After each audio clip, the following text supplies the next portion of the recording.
Hi, everybody. I'm Thad Kurowski with Tesla. I want to talk a little bit about Tesla, quick overview, and then talk a bit more about some of the energy storage projects and products that we offer. Again, I'm on the policy and business development team at Tesla, and so some of the prior speakers, Bill, Matt, Adam, all have a very deep understanding of pricing and things like that. I'm more up here, so if we get down into the weeds, I may defer to them a little bit. So Tesla's mission is to accelerate the world's transition to sustainable energy. We do that through domestic manufacturing of solar, of battery storage, and of electric vehicles. On the solar side, we manufacture a few different products. We manufacture a high-efficiency panel. This is at our facility in Buffalo, New York. We also do a residential level or distributed level storage product that's the solar roof. And it comes in a number of different styles, looks like a shingle, if you will. We also, in Sparks, Nevada, which you'll see this aerial photo of the Gigafactory 1, that is where we produce all of our storage, battery technologies, and then we also, of course, have the lineup of EVs, the timeline of kind of our innovation here. On the storage side, we offer two products. We offer a residential level Powerwall, which is 13.5 kWh, and we offer a Power Pack, which is a commercial or utility scale, which is 250 kW at 1 gigawatt hour product, or excuse me, megawatt hour. Battery architecture, we make lithium-ion cells at our factory in Sparks, Nevada. Those cells are aggregated into a battery pack and put into modules, whether those be at the top here, a pack that goes into one of our vehicles, or, of course, the storage systems. And that both of those, the top one or middle is the residential unit, the Powerwall. The bottom is the Power Pack. These are all modular, so you can connect them together and make really any size you are looking for. So let's talk about a few of the projects that we've done. This is one that received an enormous amount of press. South Australia in 2016 had a 50-year storm and essentially took power out to almost the entire population of Nebraska. So got about 1.9 million people here, I think. It was power outage for 1.7 million people in southern Australia.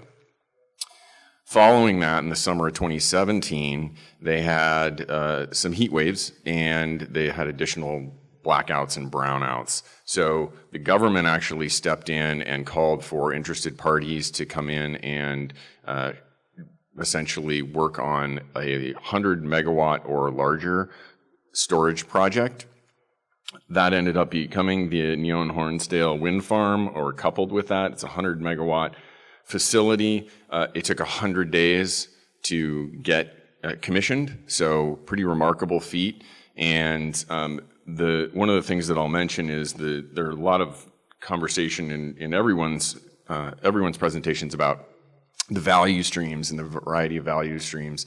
It's a deregulated market. There's a wholesale market, and there are a number. You are essentially able to monetize all 7 of the benefits of energy storage. So, and you can actually do that all at one time, which is quite remarkable.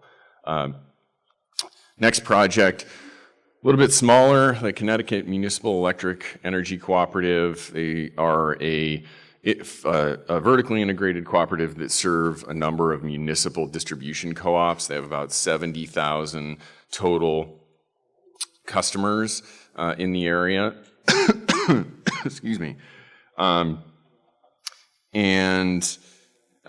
So we installed a 15 megawatt at 5 different sites, actually, facility with 1.5 megawatts of storage associated with that. This is the use case that they were looking for was to help with peak demand needs.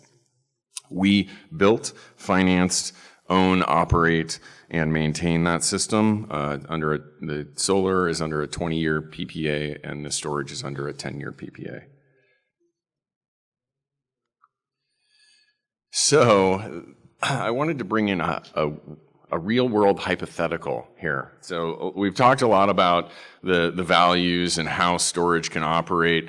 In this slide, hopefully you can see it here, the yellow is a solar facility, so it shows what the solar is doing. The gray down below, which looks like a mirror image almost, shows what the storage is doing on this site. Excuse me. And the red shows what the site is doing. And overall, as I mentioned, the mirroring, what you can see is that largely over the course of the day, from 7 o'clock in the morning until 5 p.m. at night, the battery is essentially absorbing the solar capacity. But you'll see within those blue boxes, and I'll highlight the last one, which I think is most important, which is when the site ramps up in terms of need. So that red line you see popping up there, all of that solar that's been captured throughout the day in the storage facility is then being deployed to meet those site needs. So just a demonstration of what can be done. Green Mountain Power. This is a really interesting project that we've been working on for a while. It is not yet fully complete, but it is operational. This is a distributed level storage and solar project, about 500 units, 500 residential homes within the program, and we've partnered with the utility in this, and it's a fairly rare occurrence that you see distributed solar and aggregation utilized in this way, which is why I think it's so exciting. The customer sees a benefit, so each home has solar plus storage added to it. The storage is in fact rate-based by the utility, and it can be called upon in times of peak need. So the customer sees a benefit in that they have backup power during winter storms. So I think, for those of you who live in Nebraska and other areas, I'm from Denver, where you do see temporary downage, and it gives you a little bit more security. At the same time, the utility actually can see a reduced peak demand based on an automated setting during the summer that will essentially discharge the battery to on-site load. So reduction there, but it can also be pushed out to the grid and dispatched to go further in terms of a demand response program. So this is a really interesting model. And something that's not seen very often here in the U.S. with a utility partnering and rate basing really residential level distributed energy products. So that is what I've got. I'm looking forward to the questions. Thank you for being here, and look forward to some interesting questions.